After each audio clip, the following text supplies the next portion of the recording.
जय माता दी। आप सभी माता कालरात्रि की 7वीं कथा का रसपान कर रहे हैं।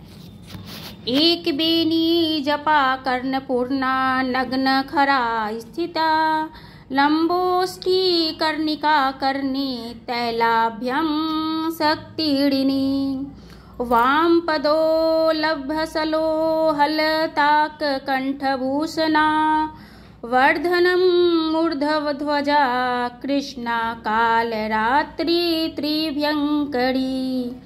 माँ दुर्गा जी की 7वीं शक्ति कालरात्रि के नाम से जानी जाती हैं। इनके शरीर का रंग घने अंधकार की तरह एकदम काला है। इनके शरीर का रंग घने अंधकार की तरह एकदम काला है, जिससे बाल बिखरे हुए हैं। गले में विद्युत की तरह चमकने वाली माला है। इनके 3 नेत्र हैं। ये तीनों नेत्र ब्रह्मांड के सदृश गोल है। इनमें विद्युत के समान चमकीली किरणों से निस्तृत होती हैं।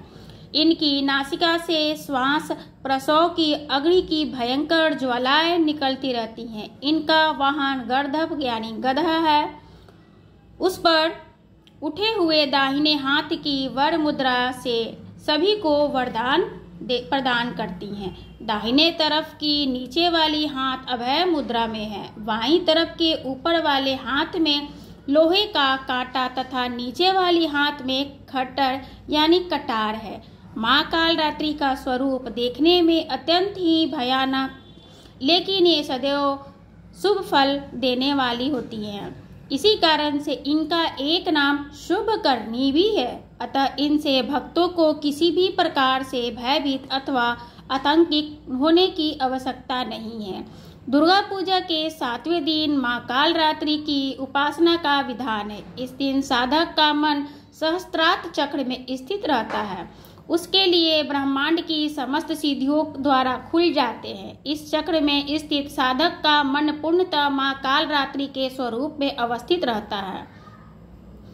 उनके साक्षात्कार से मिलने वाले पुण्य का भी वो भागी हो जाता है। उसके समस्त पापों को विघ्नों को नाश हो जाता है। उसके अक्षय पुण्य लोकों की प्राप्ति होती है। माँ कालरात्रि दुष्टों का विनाश करने वाली हैं।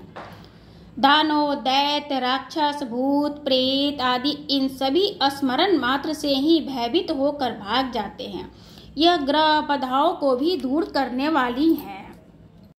इनके उपासक को अग्नि भय, जल जंतु भय, शत्रु जंतु भय, रात्रि भय आदि कभी नहीं होते। इनकी कृपा से वो सर्वथा भय मुक्त हो जाता है। माँ कालरात्रि के स्वरूप विग्रह को अपने हृदय में अवस्थित करके मनुष्य को एक निष्ठा भाव से उनकी उपासना करनी चाहिए। यम नियम संयम का उनसे पूर्ण पालन करना चाहिए। मन वचन काया की पवित्रता रखनी चाहिए। वह शुभकर्णी देवी है। उनकी उपासना से होने वाली शुभों को गणना नहीं की जा सकती। हमें निरंतर उनका स्मरण ध्यान और पूजन करना चाहिए। जय माता दी।